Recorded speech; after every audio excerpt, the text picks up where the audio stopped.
Content creation and hospitality has completely changed in the last 10 years.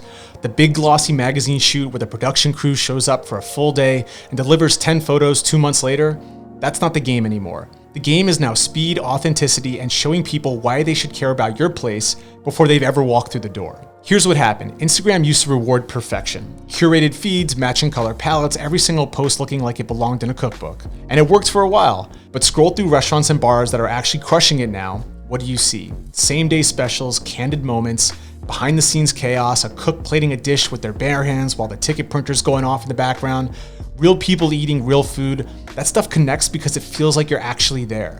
TikTok blew the doors wide open. A bartender does a long pour with a little flair, that's 1 million views. A chef breaks down why they source a specific ingredient from a specific farm, people eat that up. And the wild part is you don't need 100,000 followers for any of it. The algorithm doesn't care how big your account is, it cares whether people stop scrolling. If your content is good enough to make someone pause for 3 seconds, the platform will do the rest. And here's what nobody wants to hear. Your competitors are already doing this. The new spot that opened down the street with half your experience and half your menu, they're pulling your customers. Not because their food is better, because people found them first. Their content showed up in someone's feed, it looked good, and that person made a reservation before they ever even heard of your place. That's the reality now.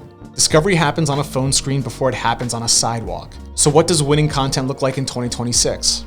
It's not one thing. It's educational and it's entertaining. It shows skill without being pretentious. It's a 15-second TikTok of a cocktail pour and a 5-minute video on YouTube about how you built your menu. It works across platforms because it's rooted in something real, the experience you've already created every single night. You're just documenting it and sharing it. The people winning right now aren't necessarily the biggest names or the biggest budgets. They're the ones who figured out that content isn't separate from their business. It is their business. It's how new guests find you. It's how existing guests stay connected. It's how you build something bigger than just 4 walls at your restaurant. And here's what I love about where we are right now. You don't need a magazine feature. You don't need a production company. You don't need permission from anyone. You've got a phone that shoots better than a $10,000 camera did 10 years ago, and you've got the knowledge we're about to get into. That's enough to build your own media presence, attract your own audience, and control your own narrative. Beautiful food and great drinks, that's the baseline. That's expected. The content is what separates you from every other place doing the exact same thing. So let's get into how to make that content impossible to ignore.